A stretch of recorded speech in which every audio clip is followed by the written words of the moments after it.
안녕하세요.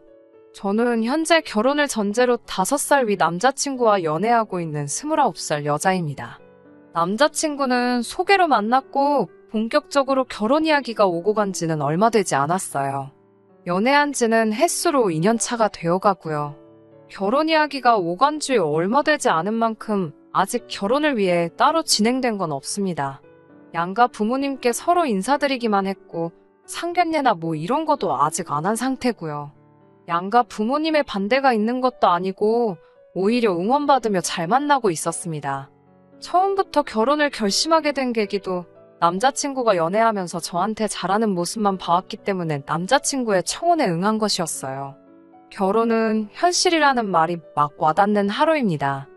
연애하면서는 정말 좋은 것만 보러 다니고 맛있는 거 먹으러 다니고 했기 때문에 서로의 가치관이 이렇게 다를 것이라고는 상상도 한 적 없습니다. 사실 연애를 막 시작했을 당시에는 남자친구와 결혼까지 할 거라고는 생각도 해본 적 없습니다. 제 나이가 어리기도 했고 남자친구도 연이은 취직 실패에 공무원 준비를 하다가 여러 번 낙방을 한 뒤 평범한 중소기업에 취직해서 다니고 있었거든요.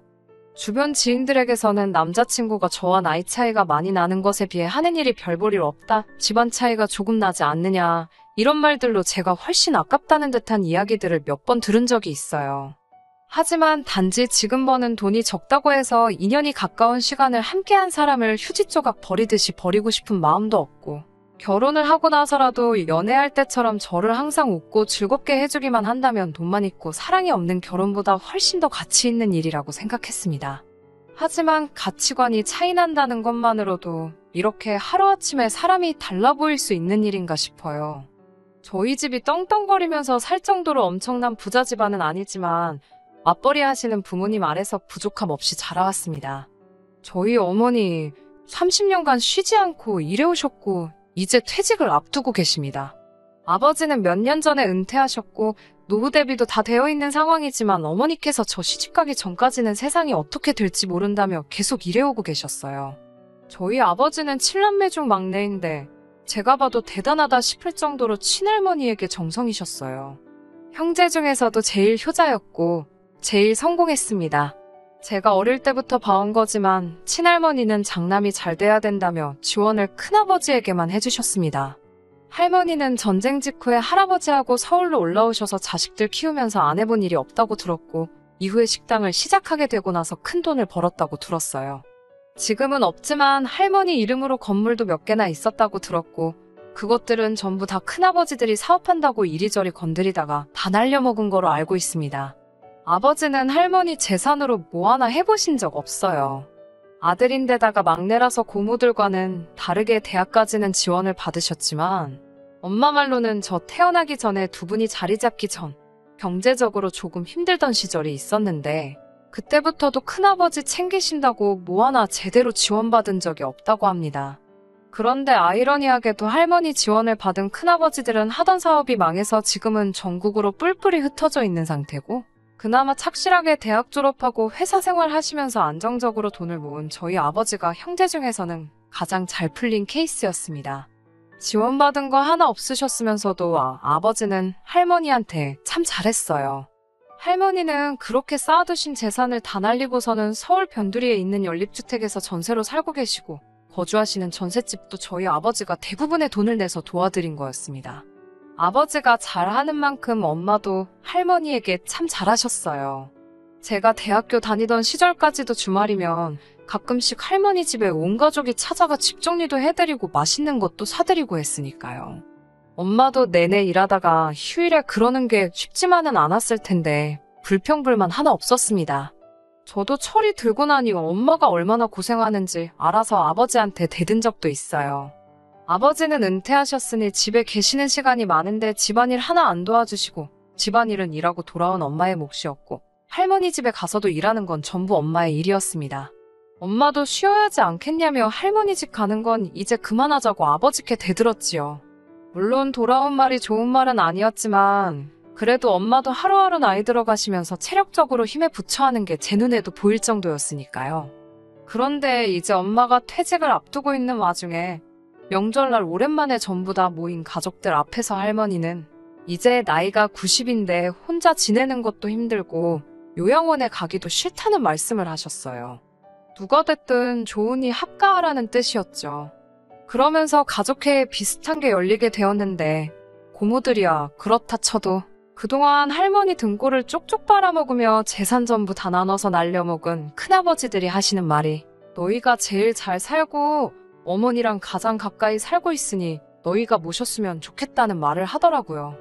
거기에 제가 결혼하는 것까지 얹어서 제가 시집을 가게 되면 제가 쓰던 방이 비게 되니 방도 남지 않느냐고 할머니 지금 살고 계시는 집 전세금을 빼면 전부 다 저희 집에 줄 터이니 그렇게 하라는 말도 안 되는 말을 하더라고요. 전세금도 오히려 고모들보다 보태지도 않으신 분들이 뭐 엄청난 거 포기하는 거 마냥 생색을 내고 있으니 제가 들어도 참 어이가 없더라고요. 아무리 제가 온 집안 통틀어 막내나 마찬가지였지만 말 한마디 하지 않을 수가 없었습니다. 그게 무슨 말도 안 되는 소리냐고 친척들 앞에서 따졌어요. 아버지가 어른들 앞에서 그게 무슨 버르장머리냐고 저를 멈추더라고요. 엄마는 아무 말도 못하고 계셨고요. 큰어머니들도 어이가 없었습니다. 곧 회사 그만둔다고 들었다고 그러면 이제 집에 있는 시간이 많아지니 시어머니 모시기도 딱 좋겠다고요. 한 분 빼고 여태껏 전업주부로 살아오신 분들이 여태까지 일한 저희 엄마한테 떠넘기는 꼬라지도 어이가 없더라고요. 아무리 전부 다 날려먹었다지만 여태까지 할머니가 모아놓은 재산으로 여유롭게 지내시던 분들이 이제 갱년기가 와서 슬슬 이리저리 아픈 곳 생기는 저희 엄마한테 이제 일 안 하니까 모시면 참 좋겠다고 하는 말도 어이가 없었고요.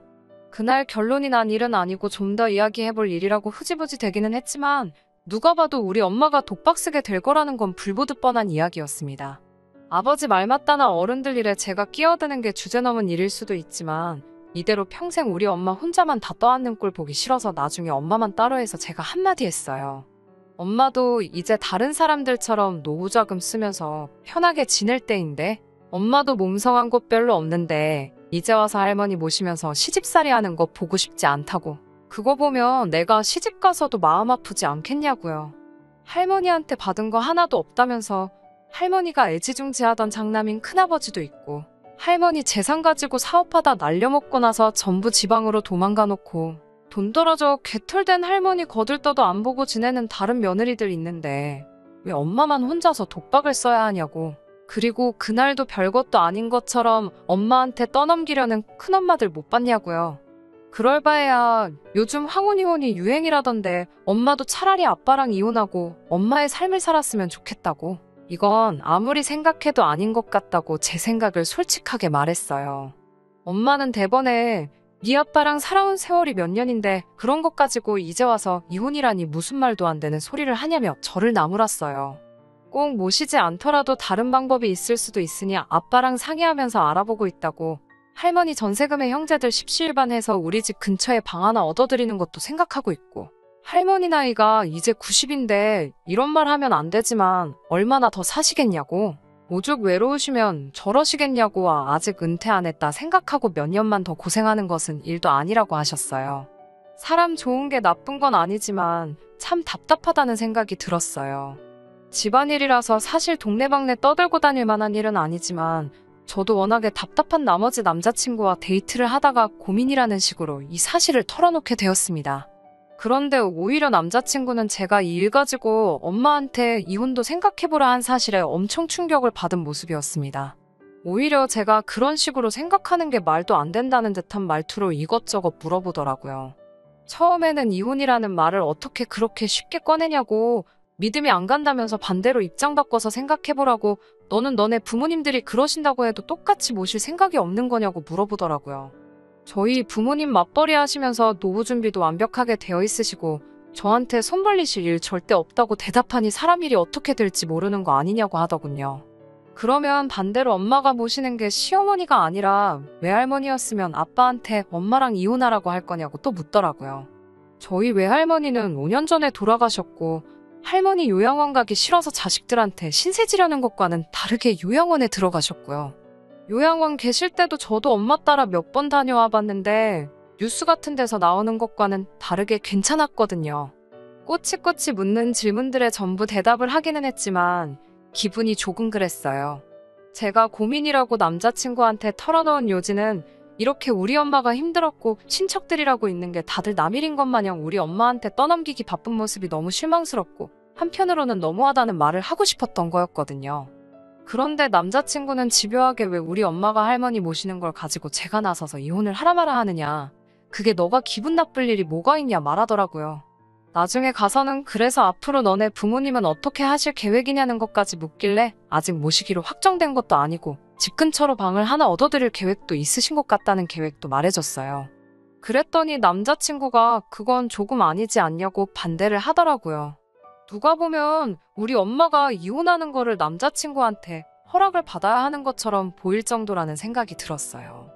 남자친구는 자식된 도리로 부모님을 모시는 게 당연한 거 아니냐고 말을 하길래 그때부턴 저도 남자친구 반응에 기분이 되려 안 좋아져서 자식된 도리로 부모님 모시는 게 맞으니 아빠 혼자 모시면 되는 거 아니냐.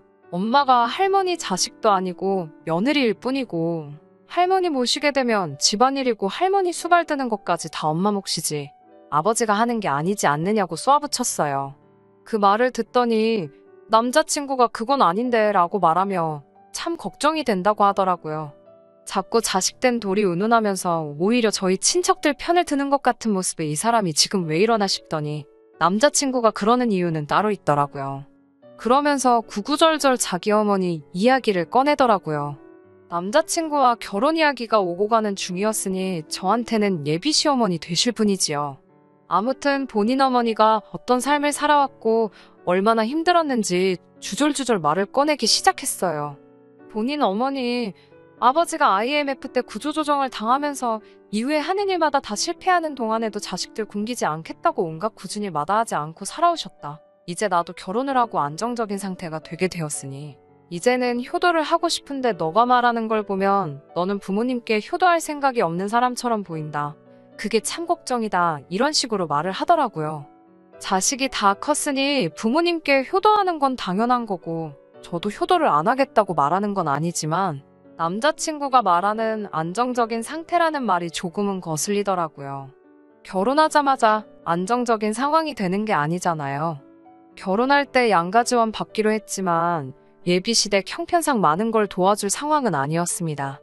다행스럽게도 남자친구 회사에서 복지제도로 사내복지기금을 통해서 은행보다 저렴한 이율로 주택 구입 자금을 융자해주는 시스템이 있어서 대출을 많이 끼고 신혼집을 구하게 되었거든요. 그러니 효도는 당연히 그 대출금을 다 갚고 난 뒤라고 생각하고 있었습니다. 그런데 남자친구가 말하는 효도는 결혼하자마자부터 자기 부모님께 생활비를 드리고 싶다는 말이었고요. 저는 그거는 아닌 것 같다고 솔직하게 이야기했어요. 아무리 이자가 싸다고 하더라도 모아놓은 돈이 적어서 대출금이 워낙에 크기 때문에 한 달에 이자로 나가는 돈만 해도 무시 못할 테고 남자친구 말 맞다나 사람 일 앞으로 어떻게 될지 모르지 않냐. 효도를 하려면 대출금을 다 갚고 나서 하는 게 맞지 않겠느냐고 따졌지요. 남자친구는 당장 자기 어머니는 일하기에도 몸이 너무 망가진 상태라 이제 조금 편하게 지냈으면 하니 이해해 달라고 하더라고요. 일할 만한 체력이 안 되는 건 우리 엄마도 마찬가지 아니지 않냐. 거기에 할머니까지 모시게 된 상황이라고. 그런데 대출금 갚으면서 우리가 버는 돈 가지고 양가에 어떻게 생활비를 드리겠다는 거냐고 물었더니 남자친구는 너희 부모님은 노후 준비가 다 되어 있다고 하지 않았냐. 거기에 할머니 모시게 되면 전세금 뺀 돈까지 생기는 건데 당장은 안 드려도 아무 문제될 게 없는 거 아니냐고 하더라고요. 경우가 다르니 이 부분은 제가 이해해줘야 한다고 하면서요. 대출금 다 갚고 나면 그때 가서 드리자고요. 우리 엄마가 할머니를 모시게 되었다는 이야기를 하고 있었는데 어쩌다 이런 이야기까지 오게 된 건지 모르겠지만 남자친구의 태도는 강경했어요. 더 이야기해봐야 결론도 나지 않을 것 같고 싸우기만 할 것 같으니 그만 이야기하자고 했는데 남자친구는 끝까지 말을 보태더라고요. 제가 엄마한테 이혼하라고 하는 행동은 너희 어머니가 불효를 하게 만드는 거나 마찬가지라고 하면서 엄마가 제 말을 듣고 이혼을 결정하게 되신다면 부모를 내친 불효자 집안의 여식을 며느리로 드리는 자기 어머니의 기분이 어떻겠냐면서요. 나중에 진짜 우리 도움이 필요할 때 며느리 눈치 본다고 아무 말도 못하지 않겠냐고 그것만 생각하면 참 어머니가 불쌍하다고요. 그 말에 저는 기분이 너무 상해서 당분간 연락하지 말자고 하고 그냥 집으로 돌아왔습니다. 제가 이기적인 걸 수도 있어요. 제가 우리 엄마 챙기듯 남자친구도 자기 부모님 챙긴 건데 그걸 가지고 나빴다느니 내가 옳고 당신이 틀린다는 거 말하기 어려운 것도 사실입니다. 하지만 둘이 결혼을 생각하고 있던 사이인 만큼 서로 생각이 다른 부분에서 조율해가는 게 맞다고 생각해요. 아니, 아무리 의견이 좁혀지지 않는다고 해도 그걸 자기의 기준으로 판단해서 옳고 그름을 따져서는 안 된다고 생각합니다. 더군다나 장모님들 우리 엄마가 불효자라고 말한 건 용서가 되지를 않네요. 솔직히 이제는 확실하게 엄마가 할머니 안 모셨으면 좋겠고 남자친구와 결혼도 다시 생각해보고 싶은 심정입니다. 남자친구도 어디 한번 해보자는 건지 벌써 일주일째 아무런 연락이 없고요. 참 답답한 마음에 이렇게 사연 보내봤습니다. 후기입니다. 벌써 한 달 만인가요? 남자친구와는 결국 헤어졌습니다. 할머니는 저희 부모님이 모시기로 결정되었고요. 결론부터 말씀드리는 것 같지만 다른 이야기가 더 있어서 이렇게 후기 남기게 되었습니다. 남자친구한테 연락이 온 건 제가 사연 보내고 얼마 지나지 않아서였어요. 너 나랑 결혼 안 할 거야? 라고 당당하게 연락을 해왔더라고요. 혹시나 마음이 바뀌어서 연락한 건가 싶어 남자친구 찾아간 제가 바보 같았습니다. 처음에는 사과를 하더라고요. 결혼 준비하면서 서로 조율해 나가야 할 부분을 자기가 일방적으로 말한 것 같았다고 미안하다고요. 거기서 끝날 줄 알았는데 아주 상상도 못한 폭탄을 던지더라고요. 예비 시어머니한테는 제가 이런 생각을 가지고 있다는 건 아직 말은 안 했답니다. 결혼 전인데 벌써부터 저를 싫어하게 만들 수는 없다면서요. 그러면서 제 생각을 알고 싶어서 물어보는 거라고 말을 꺼내더니 자기는 사실 나중에 자기 부모님을 모시고 살 생각이 있어서 그런데 제가 그런 생각을 가지고 있다는 거에 놀라서 그날 그랬던 거라고 설명하더라고요. 저는 남자친구의 폭탄 발언에 놀라서 말도 잇지 못하고 있는 상황이었는데 용돈을 드리는 건 제 말대로 대출금을 다 갚은 이후로 미루자고 하면서 지금이라도 생각 고쳐먹고 어머니가 할머니 모시는 거는 당연한 일이고 윗물이 맑아야 아랫물이 맑은 법 아니겠냐고 저도 어머니를 보고 효심을 배우는 게 어떻겠냐고 하더라고요. 제가 미쳤냐고 차라리 생활비를 드리면 드렸지 모시고 살 생각은 없다고 딱 잘라 거절했더니 남자친구가 싱글벙글 웃더라고요. 그러면 생활비 드리기로 결정한 거다 라고 말하면서 대화를 끝내려고 하더라고요. 남자친구의 유도신문이었고 저는 바보같이 거기에 넘어가고 말았던 거죠. 그래서 저도 알겠다고 참 효자 났다고 오빠네 부모님들은 밥을 안 먹어도 배가 부르시겠다고 생활비는 오빠가 앞으로 실컷 드리라고 말하고 그렇게 효자면 그냥 앞으로도 쭉 결혼하지 말고 부모님 모시면서 행복하라고 말하고 집으로 돌아왔습니다. 남자친구는 제 반응에 정신이 나간 건지 집에 가는 길부터 해서 미안하다고 하다가 갑자기 제 욕을 했다가 다시 미안하다고 했다가 아주 난리도 생난리가 아니었어요. 저한테 잘해주는 모습만 보고 결혼을 정한 대가가 이렇게 큰 건가 하는 생각도 들었습니다. 정말 인연이란 세월 만나오는 동안 이렇게 고집이 세고 자기만 아는 사람이라는 건 상상도 한 적이 없었거든요. 미리 알았더라면 결혼 이야기 오고 갈 필요 없이 진작에 헤어졌을 텐데 말이에요. 아무튼 애타게 잘못했다고 부모님 모시고 살 생각도 없고 생활비도 줄 생각 없다며 저한테 사과하는 남자친구와는 그렇게 안전이별했습니다. 결혼하고 나면 또 어떻게 바뀔지 모르니 기회조차 줘서는 안 된다는 생각이 들었거든요. 아무튼 제 이야기는 이렇게 끝이 났고 우리 엄마와 할머니 이야기가 남았네요. 사실 우리 엄마도 할머니 모시고 살겠다는 결정을 내리기까지 많은 고민이 있으셨을 거예요.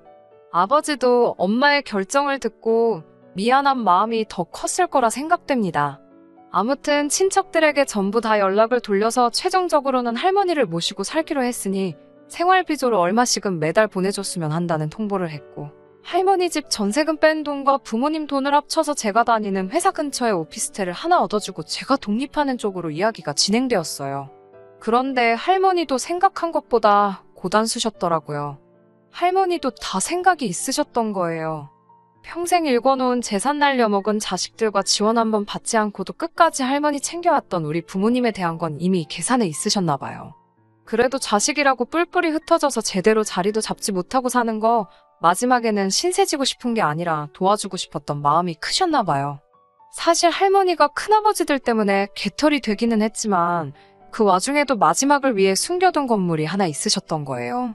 마음 같아서는 당장 저희 부모님한테 물려주고 싶었지만 그렇게 했다가는 자식들끼리 분란이 일어날 거라는 생각에 마지막에 자기를 모신다고 하는 자식에게 남은 재산을 전부 물려주실 계획이셨던 거예요. 그리고 자기를 나서서 모시겠다고 할 사람은 우리 부모님이 유일할 거라는 것도 알고 계셨고요. 할머니는 모시기로 결정했다는 말을 들으시자마자 우리 부모님, 특히 엄마한테 정말 고맙다고 말을 해주셨어요. 그리고 저희 집에 들어가 살 생각 없고 요양원을 들어갈 생각이라고 말씀하시더라고요. 애초부터 같이 살 생각은 없으셨던 거예요. 그 와중에도 엄마는 요양원 들어가실 필요 없다고 이미 어머님 모시고 살려고 결심했고 저도 결혼은 뒤집어졌지만 독립시킬 계획이니 셋이서 오손도손 살자고 하셨고 할머니는 자식 농사 말아먹은 줄 알았는데 한 놈은 성공했고 이런 며느리까지 얻었으니 죽어도 여한이 없다고 여태까지 몰라줘서 미안하다고 고맙다고 하셨다가 사과하셨다가 난리도 아니었어요. 아무튼 이렇게 훈훈하게 할머니 사건은 끝나게 되었습니다. 하마터면 결혼까지 할 뻔했던 남자친구 말이 생각이 나네요. 이런 우리 엄마를 보고 불효녀라고 했던 게요. 결과적으로는 할머니 때문에 잘못된 결혼할 뻔한 걸 모르게 되었고 엄마도 여태까지 고생한 거 인정받고 정당한 대가를 받게 되었으니 참 좋게 끝난 것 같아요. 할머니 살아계시는 동안에 저도 다시 제대로 된 좋은 사람 만나서 결혼하는 모습 보여드리고 싶네요. 끝까지 들어주셔서 감사합니다. 오늘의 사연은 여기까지입니다. 구독과 좋아요, 알람 설정 부탁드리고 더 좋은 사연으로 다시 찾아뵙겠습니다. 감사합니다.